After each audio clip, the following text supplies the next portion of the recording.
Buenas noches. Por favor, me confirman si se escucha y si se ven Buenas las... noches, doctora. Sí se escucha. También se ve. Ya, perfecto. Muchas gracias. Bueno, me presento. Yo soy la doctora Fiorella Portilla. Soy médico neuróloga. Trabajo en el Hospital María Auxiliadora y hoy vamos a hacer la clase de intoxicaciones crónicas neurológicas que se nos ha asignado. Ok, a lo largo de la clase vamos a poder revisar algunas de los tóxicos más frecuentes que causan sintomatología neurológica. Hay que tener en cuenta que el concepto de intoxicaciones crónicas se refiere a la exposición prolongada a una sustancia tóxica, la cual va a generar efectos adversos acumulativos en el organismo.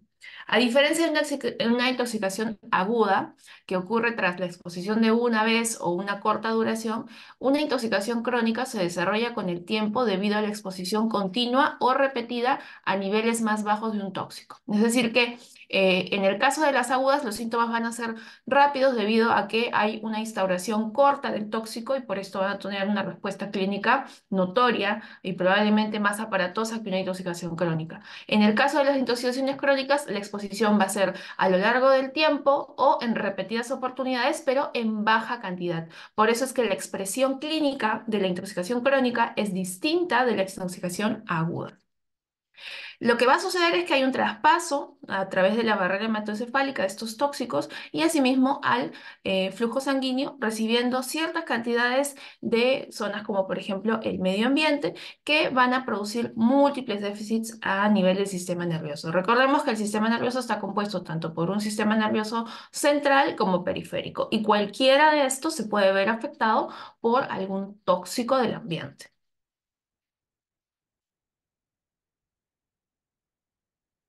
Bien, entonces voy a definir neurotoxicidad a la capacidad de inducir efectos adversos en el sistema nervioso central, nervios periféricos u órganos de los sentidos. ¿Ok? Hasta ahí creo que tenemos claro cuando hablo de neurotoxicidad. Un producto químico es neurotóxico cuando es capaz de inducir un patrón constante de disfunción neuronal o cambios en la química o estructura del sistema nervioso. Se manifiesta como un continuo de síntomas y efectos que dependen de la naturaleza producto químico de las dosis, de la duración de la exposición y de las características del individuo expuesto. Muy bien, entonces aquí vamos a ver los diferentes grados de síntomas que se pueden presentar a través de un neurotóxico. ¿Ok? Podemos tener síntomas, perdón, voy a poner mi puntero. Mm. ¿Se puede ver la flechita? Por favor, ¿me pueden confirmar eso?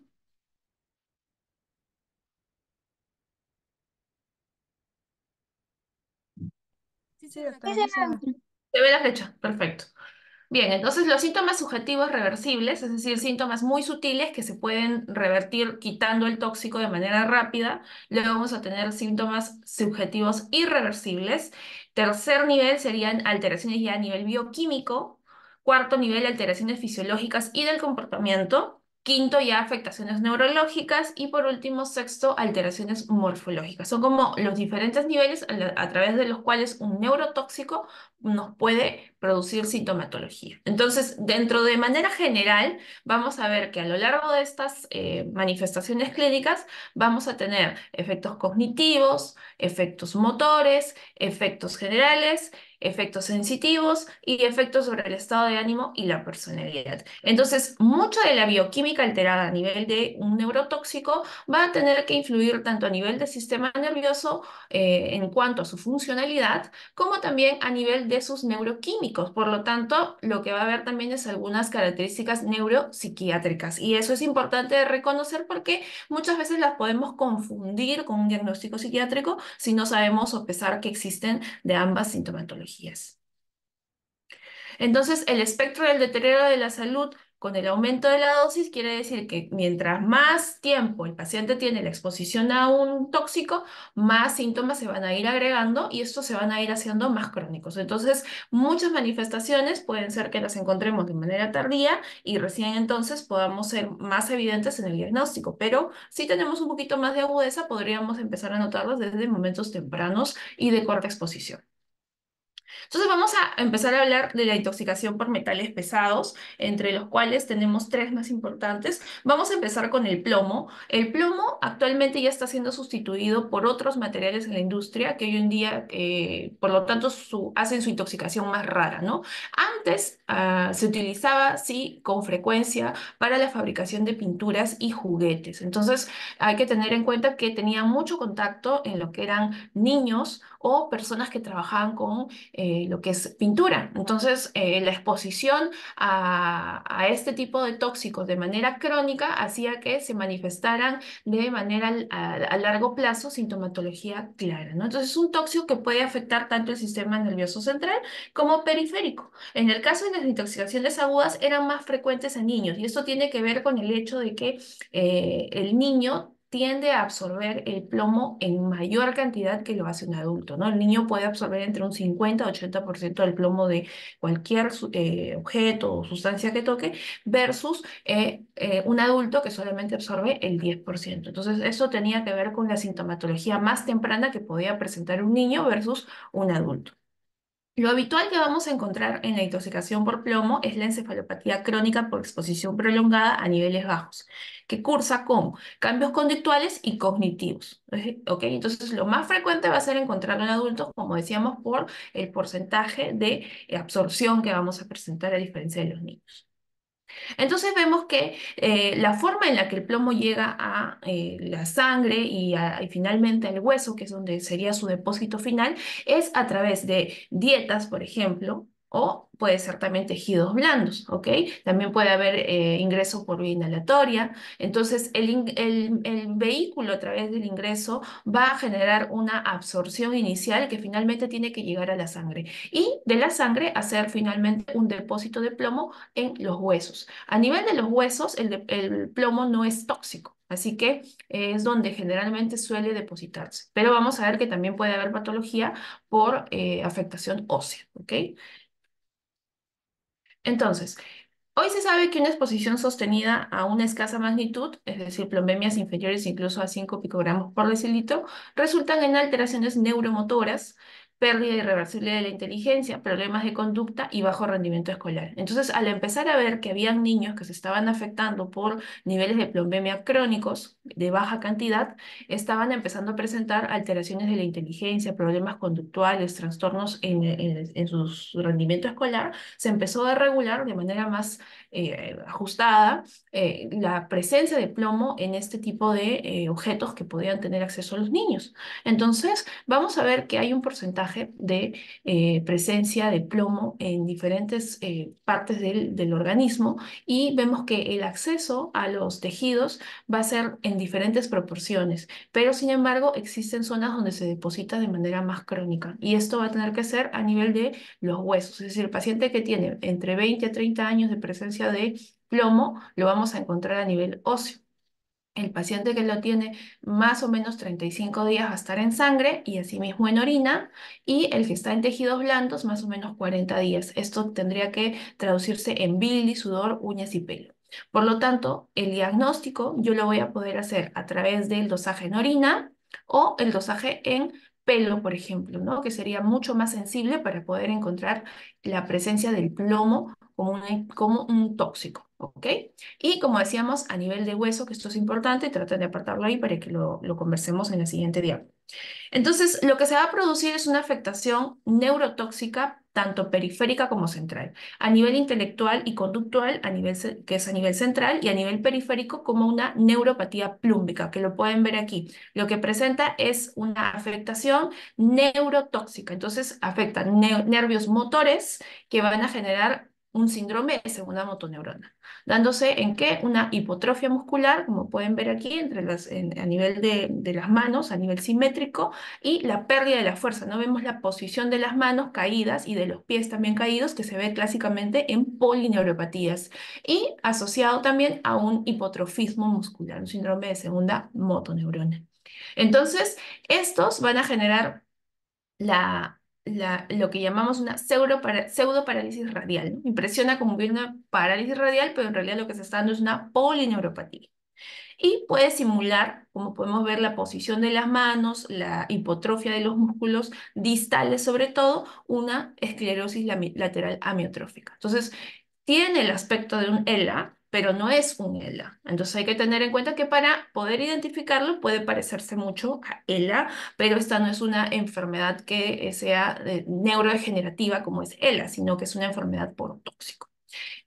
Bueno, y lo que vamos a ver incluso puede ser fasciculaciones y atrofia, que son presentes también en ELA, y lo cual puede confundir mucho en el diagnóstico. Por eso tiene que ver con el antecedente de la exposición. De repente un paciente que ha tenido contacto con pinturas, que tengan contenido de plomo, podría ser un factor importante como antecedente a ver en la historia clínica.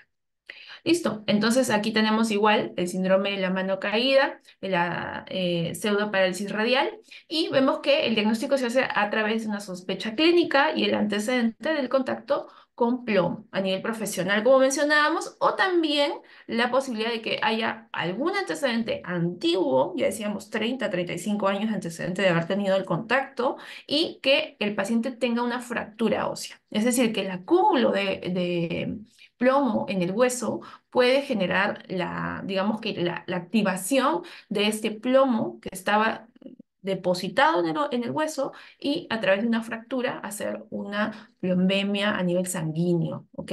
Se confirma con el aumento del plomo en el cabello, que decíamos que era incluso más fiable que la sangre, y el incremento de la excreción urinaria en el plomo tras la dosis de ácido etildiaminotetracético, que sería, digamos, el quelante contra el plomo.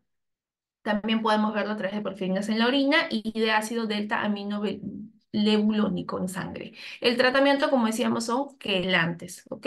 Eso es lo que tenemos que administrar para poder dar un tratamiento. Recordemos que como toda patología crónica, la afectación motora es de difícil retroceso, ¿no? Pero lo que sí hacemos es evitar la progresión de la enfermedad por la exposición al tóxico.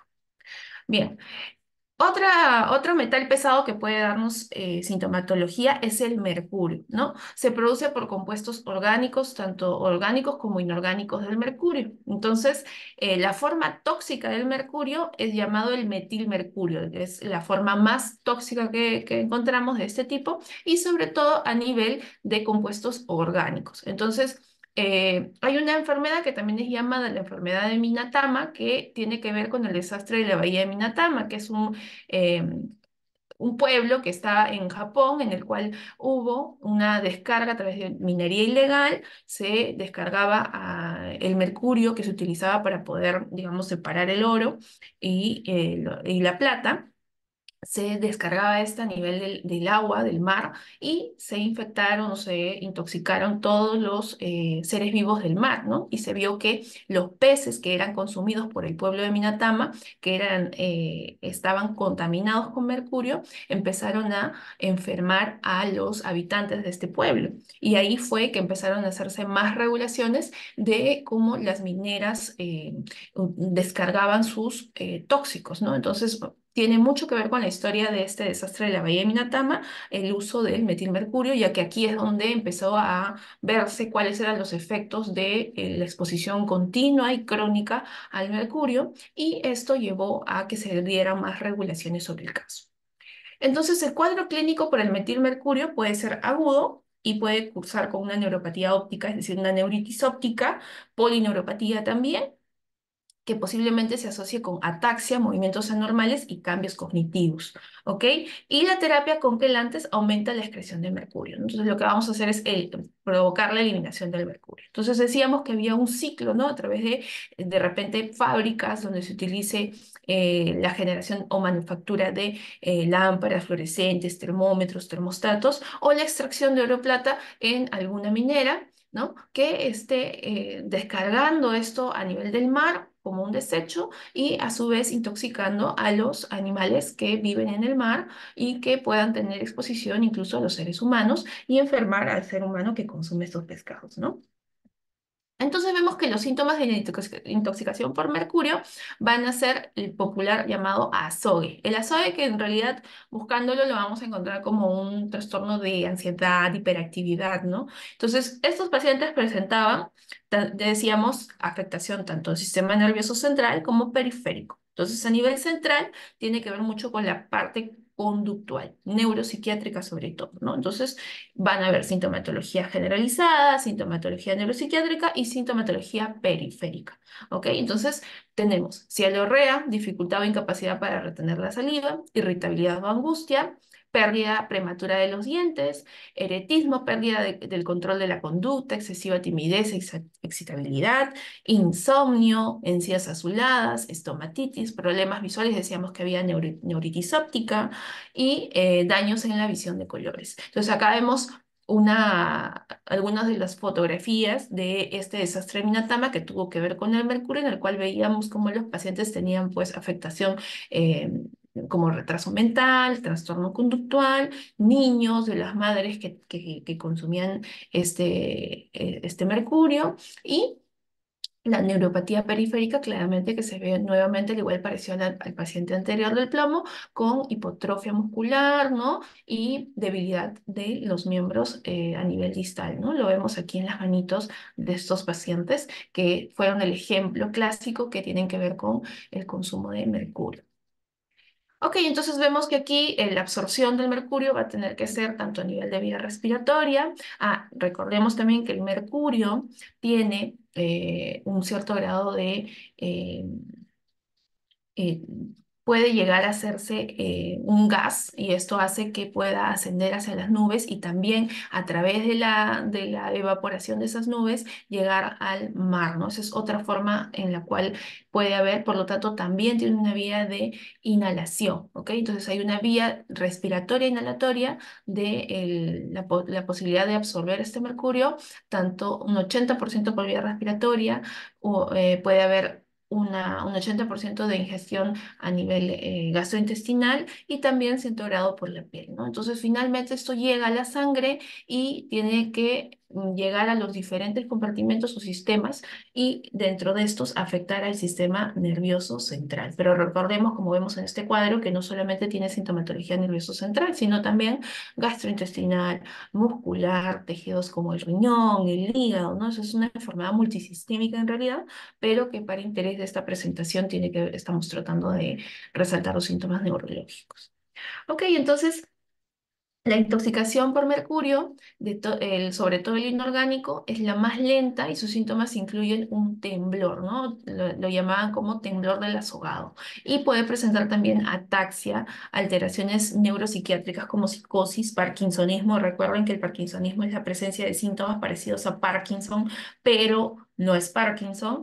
Polineuropatía dolorosa con afectación autonómica y acrodinia. ¿Ok? Entonces la digestión o la forma de exposición puede ser alimentaria, accidental, ocupacional o iatrogena, ¿no? La alimentaria por consumo de pescados o mariscos contaminados, accidental, liberación de vapores de mercurio metálico por accidentes con artefactos o instrumentos que lo contienen, ocupacional a través de lamineras, ¿no? Como el uso de oro, personal de salud, industrias y plantas de extracción de recursos naturales, y iatrogena a partir de prácticas médicas u odontológicas. Otro metal pesado que vamos a tener que incluir aquí en este grupo de intoxicaciones es el arsénico, ¿ok? Se encuentra en insecticidas y reticidas y el contacto más frecuente tiene que ver con fines auto o heterolíticos, es decir, un paciente que esté consumiendo dentro de lo que es reticidas o insecticidas. O también puede tener que ver con enfermedades laborales, ¿no? Entonces, una persona que tenga que ver con la fabricación de estos insumos de estos compuestos puede tener cierto grado de consumo de esta sustancia o absorción de esta sustancia y generar una intoxicación crónica. En los casos crónicos se asocia con dermatitis exfoliativa palmoplantar y estrías transversales blancas en las uñas, las estrías de Meigs. Y el principal efecto de la intoxicación crónica por arsénico es la neuropatía periférica. Esta polineuropatía es de predominio sensitiva y ocasionalmente puede ser dolorosa. ¿Ok? Entonces, los altos niveles de arsénico pueden producir una polineuropatía que puede simular el Guillain-Barré. Así como decíamos que en el plomo podían simular a una esclerosis lateral amiotrófica, en este caso tenemos una simulación con Guillain-Barré en intoxicación por arsénico, sobre todo cuando hay una acumulación y contacto, luego de 7 a 14 días podemos ver que se presenta ya la sintomatología. ¿Cómo se presenta Guillain-Barré? Pues es una pérdida de fuerza que inicia a nivel distal y va en ascenso. Por eso es que hay mucho realce de las manos y los pies porque la sintomatología inicia en guantes y calcetín, ¿no? Hay una parestesias en estas partes de las extremidades. Así también decimos que hay dolor, puede haber dolor. Esto no es en Guillain-Barré, pero en este caso se presenta con dolor. Y finalmente, pérdida de fuerza y abolición de reflejos, ¿no? Lo cual hace que pueda simular un Guillain-Barré también por el tiempo de inicio. Pero si vemos que se da de manera más crónica, pues ya puede asociarse a otras presentaciones como lesiones dérmicas, como pueden ver aquí, y también se puede asociar a problemas como anemia, leucopenia o alteraciones del perfil hepático. Bien, vamos a pasar a la intoxicación por abuso de drogas, ¿ok? Dentro de estos tenemos que hablar de la cocaína. El alcaloide extraído de las hojas de coca que se consume fumado como base libre, el crack, o disuelto en ácido clorhídrico. La forma más utilizada es la inhalada, también tenemos fumada o intravenosa, ¿no? Esas son las formas en las que puede consumirse la cocaína. Es un potente estimulante del sistema nervioso central al bloquear la recaptación presináptica de aminas, es decir, produce un efecto simpático mimético y tiene un gran poder adictivo desde la primera toma. Muy bien, entonces vamos a ver que la cocaína es un agonista dopaminérgico indirecto. Entonces lo que hace es que a nivel de los receptores liberadores de dopamina hay un bloqueo de estos receptores que lo que hacen es impedir que haya una recaptación de la dopamina a nivel de la terminal y esta dopamina se quede en la sangre, ¿no? Y esta dopamina tenga que ingresar a su receptor en este caso, donde va a generar problemas va a ser a nivel de los receptores dopaminérgicos que tienen que ver con las vías de asociación con los ganglios basales, la corteza cerebral y otras entidades que están a nivel de tronco encefálico. Estas vías de conexión tienen que ver con el uso de vías motoras, vías de repente de funcionalidad neuropsicológica, ¿no? Y esto va a tener que influir en las diferentes sintomatologías que vemos por el efecto que produce cocaína. Entonces, se une con gran afinidad al transportador de dopamina, lo bloquea y en consecuencia produce un aumento de concentración de dopamina en la hendidura sináptica, que es lo que ya vemos aquí. En esta estimulación dopaminérgica, la responsable de la mayoría de los efectos reforzadores de la cocaína y los efectos sobre la activación motora, ¿no? Entonces vemos que hay mucha influencia motora y neuropsiquiátrica. La cocaína también bloquea la recaptación de otras monoaminas como la serotonina y noradrenalina. Sin embargo, estas no son las responsables de la adicción a la cocaína, pero sí pueden presentar otras sintomatologías asociadas. Bien, entonces vemos que aquí, lo que mencionábamos, hay una asociación con el circuito mesolímbico. Recordemos que esto tiene que ver con las funciones tanto de control de temperatura, control de impulsos, control de repente bloqueo de algunas bases de la personalidad que deben controlarse asociados a funcionalidad, por ejemplo, de la corteza prefrontal, que recordemos que la corteza prefrontal tiene que ver con la personalidad, con la capacidad que tenemos nosotros de proyectarnos, de inhibirnos de hacer cosas malas, ¿no? Si alguien de repente hace algo contra nosotros y nosotros respondemos de forma violenta, nosotros estamos bloqueando nuestra corteza prefrontal. Entonces, la asociación que tiene este circuito mesolímbico, ganglios basales y corteza prefrontal tiene que ver con la funcionalidad que ejerce dopamina en estas zonas. Al nosotros bloquear el receptor dopaminérgico de recaptación, lo que estamos haciendo es que la dopamina esté en exceso y esto va a generar una sobreactivación de estos circuitos, generando probablemente un bloqueo de esta corteza prefrontal y generando la desinhibición del paciente. Por eso es que al inicio cuando hay un consumo en una primera vez, probablemente hay una sintomatología de desinhibición, de que el paciente siente que todo lo puede hacer, siente que es invencible, que todo lo que quiera lo puede lograr, ¿no? Pero va a llegar un momento en que este circuito se va a un exceso, que es la sintomatología también, así como sube, baja, ¿no? Y vamos a ver que posteriormente hay algunos síntomas ya por la abstinencia de la cocaína, o sea, es decir, se pasa el efecto de la cocaína y queda un efecto de rebote, por así decir, de síntomas por la ausencia ya de esta sustancia. Entonces, el sistema dopaminérgico es el principal sustrato neuronal de los efectos reforzadores de la conducta adictiva inducida por cocaína. Sino también esto puede pasar con otras sustancias, ¿no? También que estén relacionadas al abuso de drogas. Dentro del sistema dopaminérgico, la vía mesocorticolímbica, que es la que hemos mencionado, representa el sustrato anatómico de las respuestas motoras y reforzadoras de la cocaína. Es decir, también tiene que ver con la posibilidad de la presencia de la adicción a la cocaína. Esta vía neuronal está compuesta por las neuronas dopaminérgicas en el área tegmental ventral y que proyectan fundamentalmente al núcleo accumbens, el tubérculo olfatorio y a las cortezas prefrontal y singular.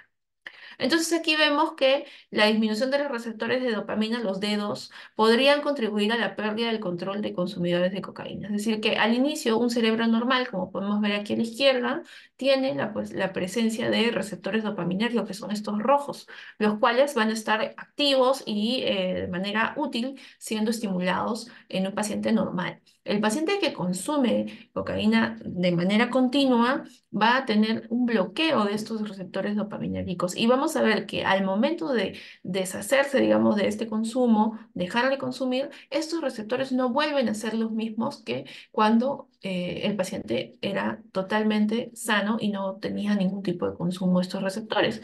Entonces, la eliminación de estos receptores también va a tener que ver con los cambios en la personalidad a largo plazo, por lo tanto hablamos de una intoxicación crónica. Y sabemos que cocaína pues no solamente produce afectación neurológica, sino también ya sabemos que tiene un grado de afectación cardiovascular, ¿no? Entonces, así como sucede esto a nivel de cerebro, lo mismo pues está sucediendo, por ejemplo, a nivel de miocardio, ¿no? Lo cual hace que un paciente que consume cocaína pues sea un paciente ya con un factor de riesgo basal factor de riesgo para infartos de miocardio, así como a nivel de enfermedad cerebrovascular. Entonces, ¿cuáles van a ser los efectos principales de cocaína? Excitación, euforia, inquietud psicomotora, sensación de bienestar y midriasis, ¿no? Esos serían, digamos, los más sencillos y los iniciales, ¿no? Con dosis tóxica se puede determinar, es decir, cuando ya el paciente está en una dosis tóxica, crisis comiciales, cuadros psicóticos con delirio alucinatorio, percepción táctil, visual, de insectos sobre la piel, por ejemplo, mioclonías, que son movimientos cortos pero repetitivos y bruscos, temblor, infartos isquémicos y hemorrágicos. El paciente que consume en dosis altas puede tener riesgo de infarto de corazón, infarto cerebral y hemorragias cerebrales, ¿ok? Por el riesgo cardiovascular que produce la cocaína. Crisis hipertensivas, arritmia cardíaca, ¿no? Y la posibilidad de infarto miocardio. El uso crónico se asocia a trastornos del movimiento, comportamientos estereotipados, por ejemplo, acaticia, necesidad imperiosa de moverse, necesidad imperiosa de estar haciendo algo, están como hiperactivos, y disinesias bucolinguales, ¿no? Movimientos anormales de la boca y de la lengua, y psicosis de tipo paranoide, ¿no? Entonces, esto sería ya a un uso crónico con trastornos del comportamiento por la abolición que hay de estos receptores dopaminérgicos, como vimos en la imagen anterior. Esta anterior es un PET, ¿ok? Es una tomografía con emisión de positrones, ¿ok?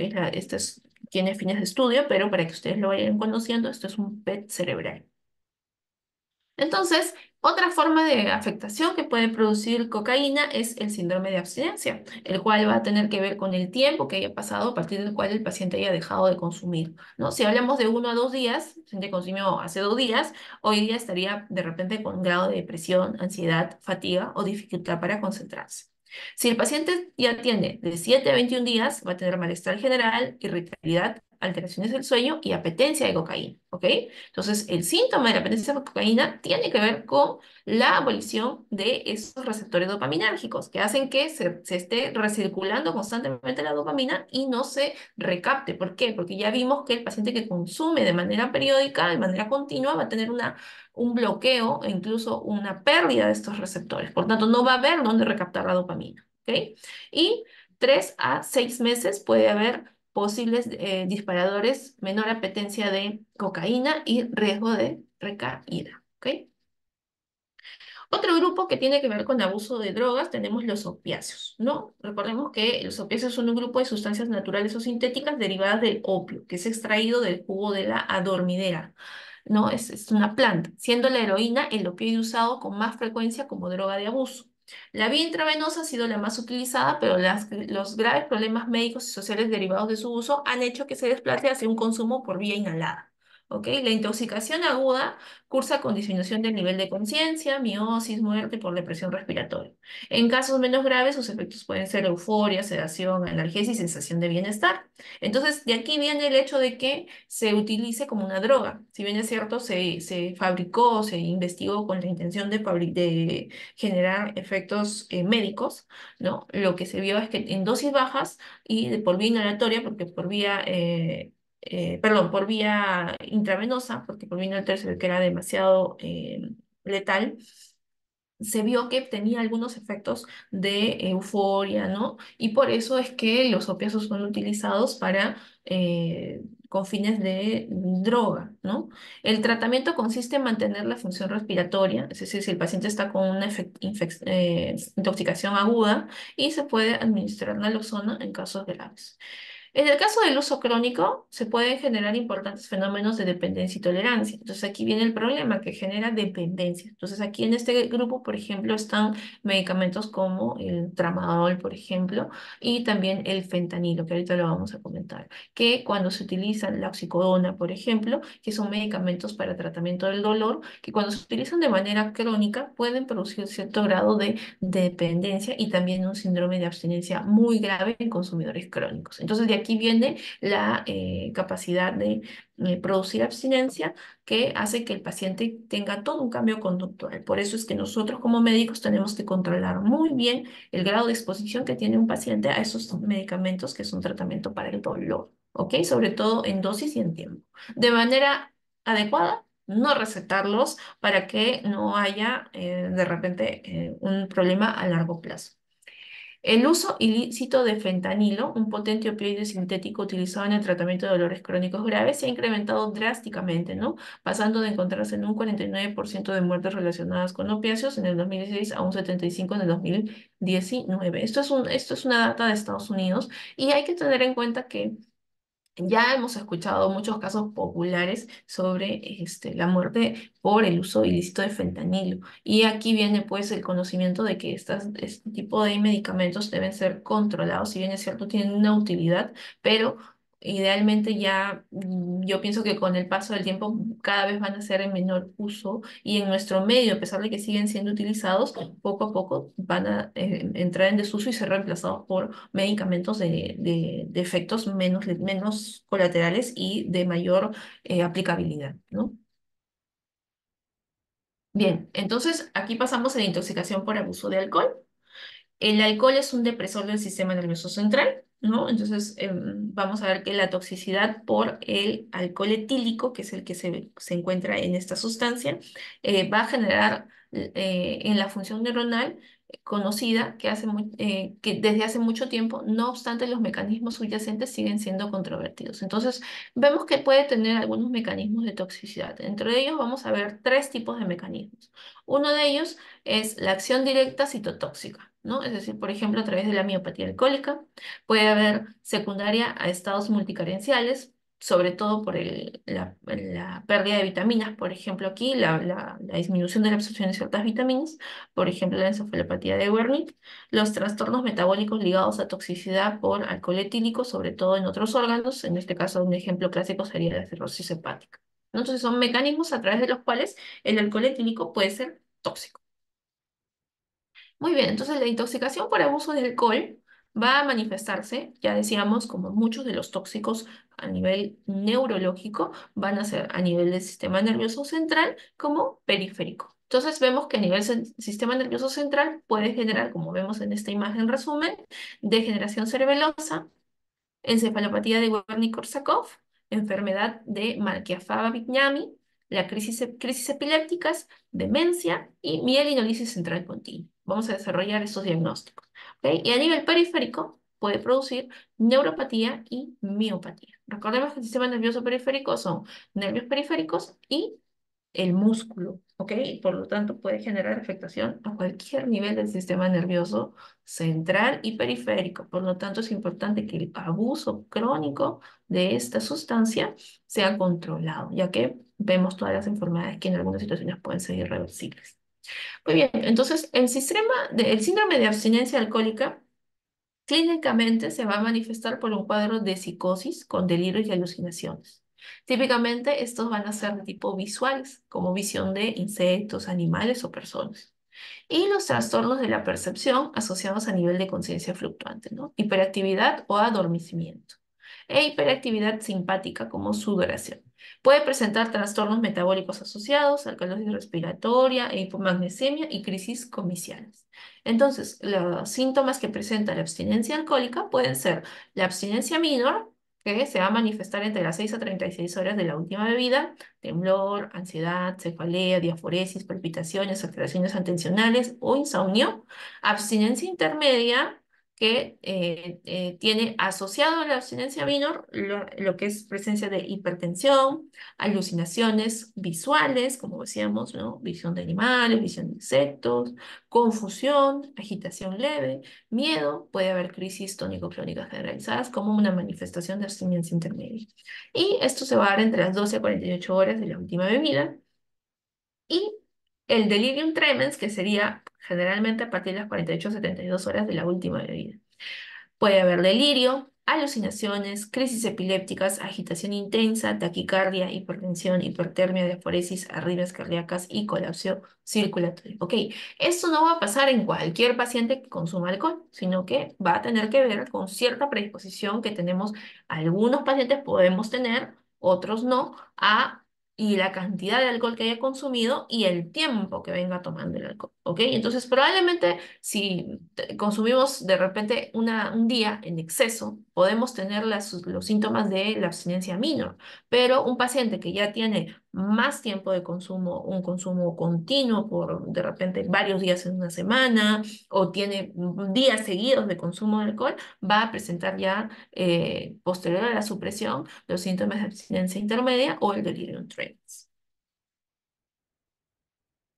Ok, el tratamiento del síndrome de abstinencia es importante la vigilancia de las constantes, asegurar la reposición hidroelectrolítica, es decir, una buena recuperación de lo que es el magnesio, porque veíamos que había mucha hipomagnesemia, una reposición calórica, reponer vitaminas del grupo B, sabemos que hay una afectación a nivel de la absorción de vitamina B, y el control de las crisis comiciales y la agitación. Podemos utilizar benzodiazepinas para el manejo de crisis epilépticas y algunos neurolépticos controlados. El delirium tremens incluso puede llegar a requerir ingreso a la UCI. Entonces vemos que algunos de los criterios que tienen que ver con la presencia de delirium tremens va a ser una disminución de la atención y la alerta, disturbios en la atención, de la memoria, orientación, del lenguaje, la habilidad visoespacial, la percepción o el cambio en estas actividades, pero de forma fluctuante. ¿Ok?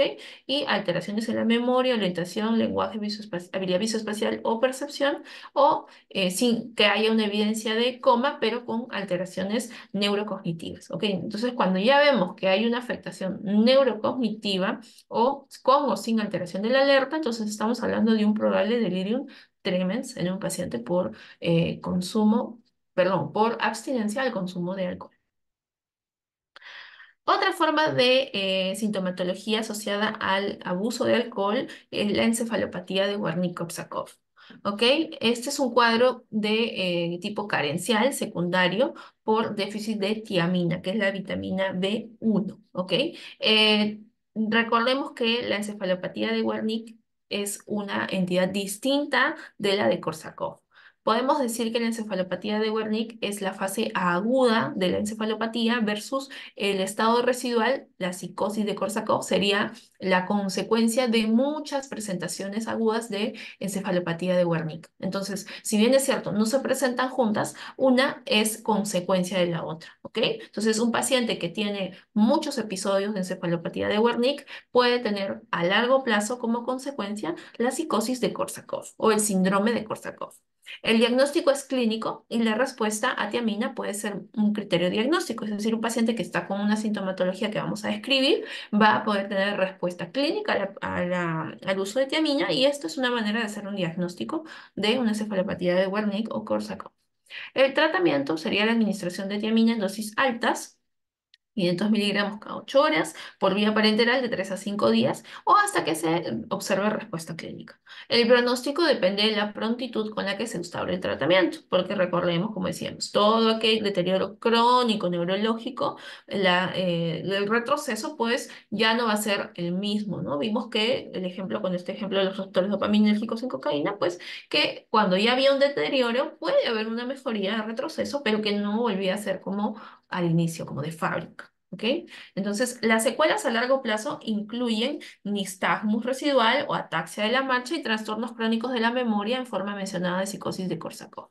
Entonces, el paciente con encefalopatía de Wernicke va a tener la triada clásica, que es ataxia, que es alteración de la marcha sobre todo, alteraciones oculomotoras como oftalmoparesia y nistagmus, y cambios en el estado mental, confusión mental fluctuante. ¿Ok? El paciente va a estar confuso, va a tener cierto grado de oftalmoparesia por la neuropatía que se produce a nivel de nervios oculomotores, ¿no? Y ataxia, ¿ok?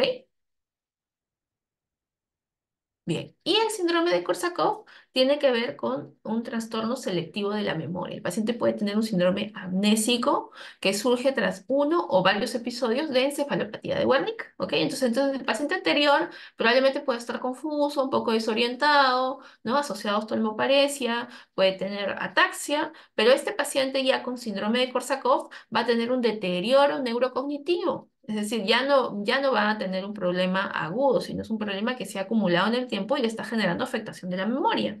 Y hay afectación tanto de los recuerdos previamente establecidos, especialmente los últimos, eso se llama amnesia retrógrada, como de la capacidad de incorporar nuevos recuerdos, la amnesia anterógrada de fijación. Además, parecen no ser conscientes de su déficit y habitualmente confabulan, ¿no? Estos pacientes sustituyen las lagunas amnésicas por hechos o actos irreales inventados por ellos. Entonces, la confabulación también es parte de los síntomas que producen en el síndrome de Korsakoff.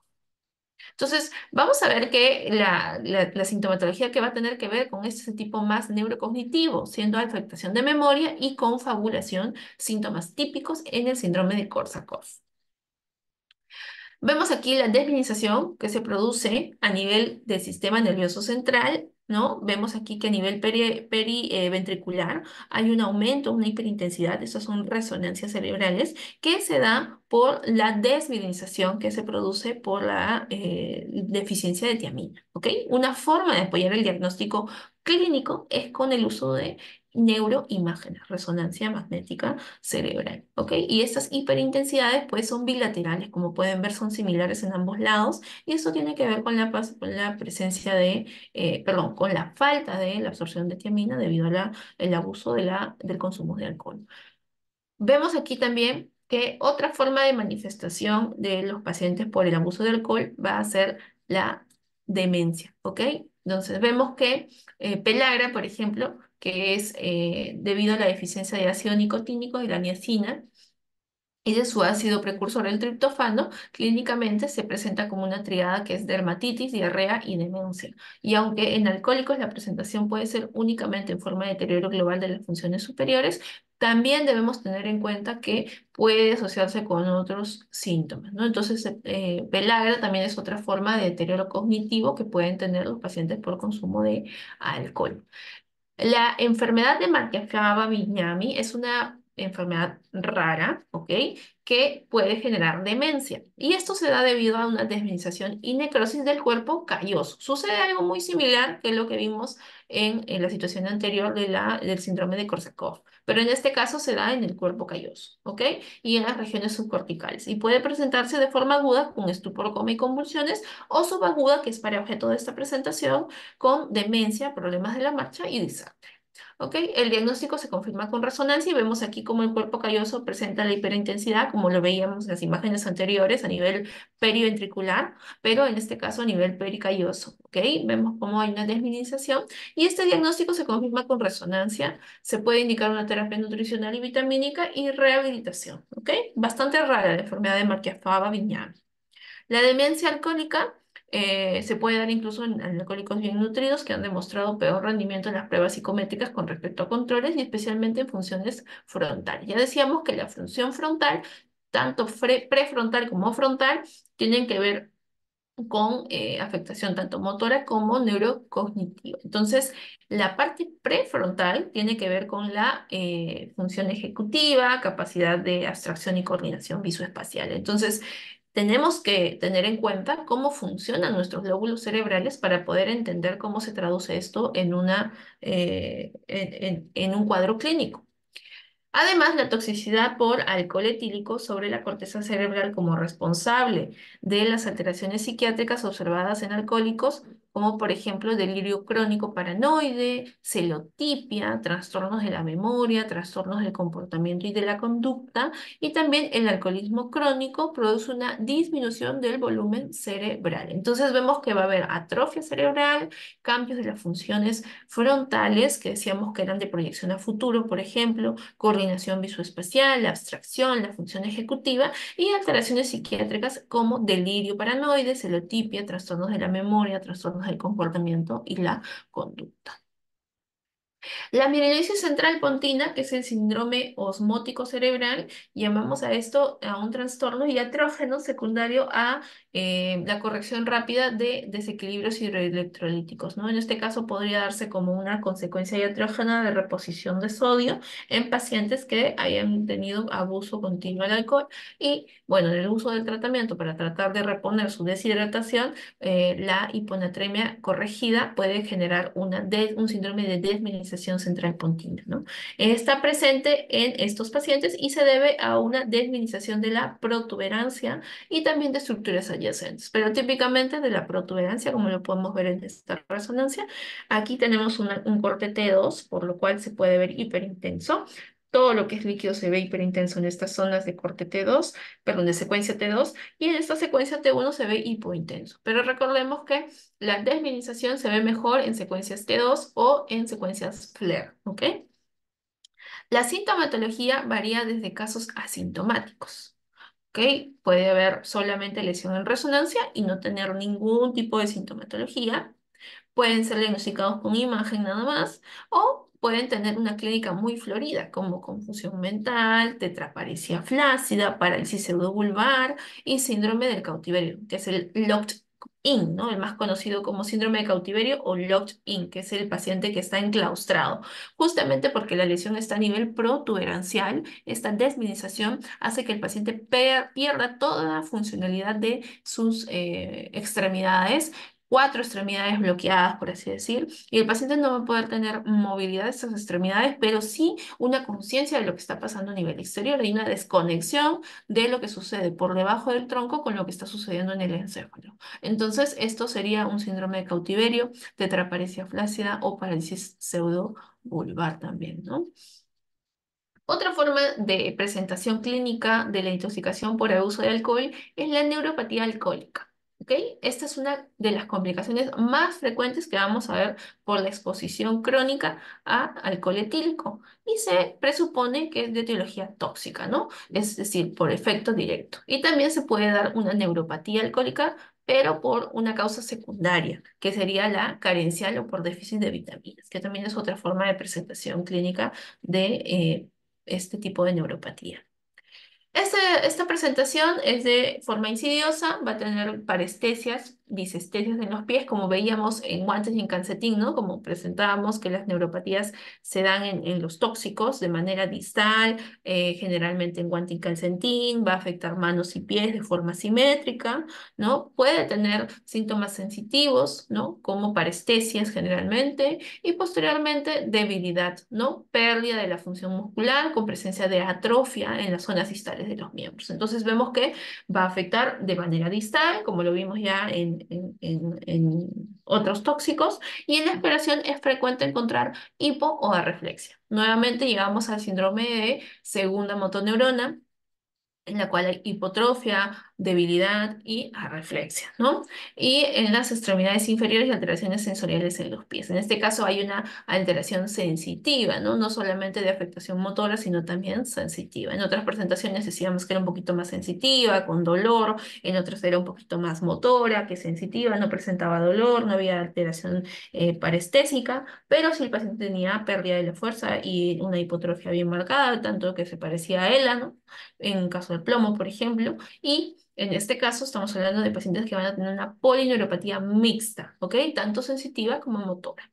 El diagnóstico es clínico y vemos que hay también diagnóstico a través de la electromiografía. Recuerden que la electromiografía no nos da un diagnóstico etiológico, ¿ok? No me va a decir, ok, mira, esta neuropatía es por alcohol, ¿no? Sino lo que me va a decir es, este paciente tiene una polineuropatía. ¿Ok? Y te va a ayudar a saber qué es lo que está afectando su sistema nervioso periférico. Entonces, lo que se va a presentar en esta electromiografía es una polineuropatía mixta sensitivo-motora que va a ser de predominio axonal y generalmente simétrica, como muchas de las polineuropatías que vamos a ver en la afectación del sistema nervioso periférico. El tratamiento se realiza con un suplemento vitamínico y la abstinencia al alcohol. ¿Ok? Entonces, en todos los tóxicos vemos que el tratamiento va a ser retirar el tóxico, ¿no? Y reponer de repente o suplementar en el caso que haya el déficit vitamínico en este caso.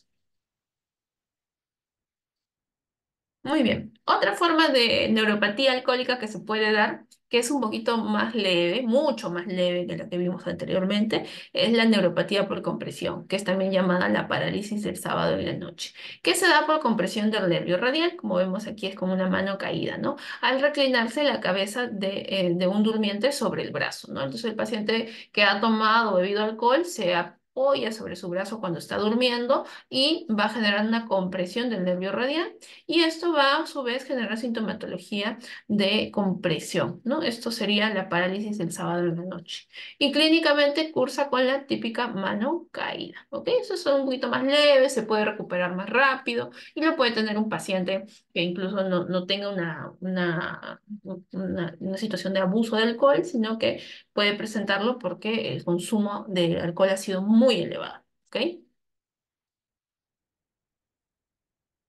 Y finalmente la miopatía alcohólica, ¿ok?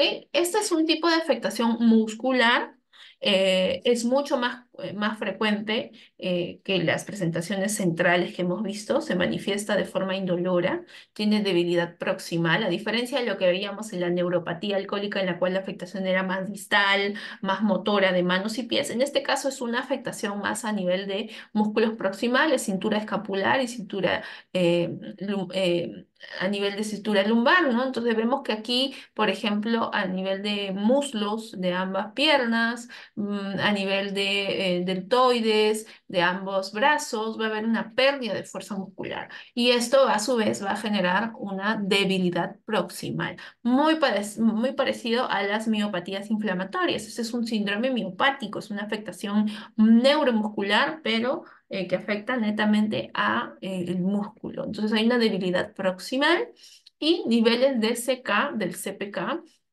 normales. Y esto es importante de ver porque cuando el paciente esté presentando una miopatía aguda, pasa algo distinto, que es que el CK se eleva demasiado. ¿No? El paciente que puede tener intoxicación aguda por alcohol puede tener un CK muy elevado, ¿ok? En niveles elevados, Sin embargo, el paciente que tiene una miopatía alcohólica crónica ya no presenta CK elevado, pueden ser CK normales, ¿ok? Y la biopsia muscular puede mostrar atrofia selectiva de las fibras tipo 2. Puede coexistir con una miocardiopatía dilatada, entonces ya hablamos de que hay una afectación también de músculo cardíaco y el abandono del alcohol etílico y una dieta adecuada mejoran los síntomas en la mayoría de los casos. Entonces aquí estamos hablando de una exposición crónica que va a ser una afectación tanto muscular como nerviosa. Es lo que vimos aquí anteriormente en la neuropatía alcohólica. Y a nivel central veíamos afectaciones como demencia, ¿no? Afectaciones como la encefalopatía de Wernicke-Korsakoff, ¿no? Decíamos que Wernicke es básicamente una fase más aguda versus un Korsakoff sería la presencia de varias encefalopatías de Wernicke, ¿no? Que hacen que el paciente tenga un cambio de la memoria y un cambio de lo que es su conducta al presentar confabulación. Y finalmente, el síndrome de abstinencia alcohólica que va a tener con la presentación más crítica o más grave, que es el delirium tremens, ¿ok? Esto es por el abuso de alcohol. Entonces, vemos que todos estos tóxicos van a presentar una afectación tanto central como periférica, pero que pueden ser selectivas, ¿no? En algunas situaciones puede afectar solamente el sistema nervioso periférico, solamente el sistema nervioso central, solamente cambios conductuales neuropsiquiátricos, puede presentar solo cambios en memoria, de repente alucinaciones únicamente. Entonces, para nosotros es importante que el diagnóstico se haga a través de una buena historia clínica. De aquí viene la importancia de hacer una buena historia para poder determinar como un factor etiológico a lo que se traduce en una evaluación clínica, sobre todo en pacientes crónicos. ¿Ok? Muy bien, no sé si tienen alguna pregunta. Doctora, una consulta, disculpe. Sí, te escucho. ¿En cuál había mencionado donde se presenta CK elevado? Ah, el CK elevado es en los pacientes que tienen miopatía alcohólica aguda, ¿ok? Entonces, puede pasar que algunos pacientes por consumo tóxico de alcohol agudo, ¿ok? Paciente que se excede en alcohol en un día, puede tener niveles elevados de CK con pérdida de fuerza muscular proximal, recordando que la miopatía se presenta como un síndrome de pérdida de fuerza muscular proximal. Entonces hay pérdida de fuerza muscular y CPK elevado, ¿no? Esa es la diferencia con la miopatía que se da en el paciente crónico, en el cual ya el CK no se eleva porque hay una atrofia muscular y, sin embargo, sí va a tener debilidad proximal. Ah, ya, solo la diferencia del tema del CK, ¿no? Claro, esa es una forma de diferenciar agudo y crónico y bueno, obviamente la sintomatología en cómo se va presentando, ¿no? Pero si tu paciente presenta intoxicación hoy y empiezan a ver que no puede movilizar las extremidades, entonces hay que hacerle un CK para ver si es una miopatía alcohólica aguda, ¿ok? Te puede ayudar a Sí. hacer el diagnóstico en la forma aguda. Otra consulta, doctora, con respecto Ujú. a la encefalopatía de Wernicke, donde mencionó la falta de absorción de tiamina en las neuroimágenes, ¿por qué era que podía ver en las neuroimágenes alteraciones? Ah, ya. Las lesiones en imágenes que nosotros estamos viendo, recordemos que la fabricación de mielina tiene que ver con el uso de todo el complejo B, ¿ok? Entonces, al nosotros no tener complejo B, algún compuesto del complejo B, en este caso la tiamina, va a haber que sacar el complejo B de algún lado de nuestro propio cuerpo, porque no hay una absorción, no hay un adecuado aporte. Entonces, lo que hace el propio sistema es, ok, acá hay mielina, de acá lo saco, ¿no? Entonces, estas lesiones por desmielinización son las que se van a ver o traducir en las neuroimágenes. Entonces, la falta del complejo B, en este caso tiamina, hace que se retire ese complejo, esa sustancia de vitamina B de zonas del sistema nervioso central. Por ejemplo, el déficit de vitamina B12 vemos que es muy frecuente que se vea con lesiones desmielinizantes en la médula espinal. Entonces, vamos a verlo a través de una resonancia magnética de médula o de columna cérvico-dorsal. En este caso, para ver el déficit de vitamina B en la B1, lo vamos a ver a través de una neuroimagen cerebral. Ay, gracias, ¿Sí? doctora. Eso es Ujú. todo. Nada, no te preocupes. ¿Alguien más? ¿Tiene alguna otra duda?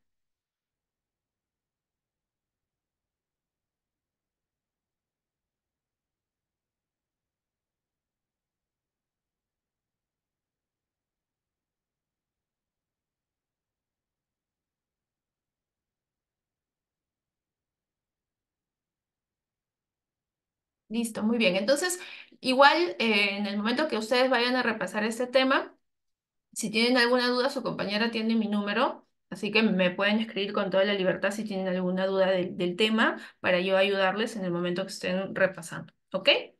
Muy bien, entonces eso sería todo por hoy. Les agradezco a todos la presencia. Muchas gracias, doctora. Gracias.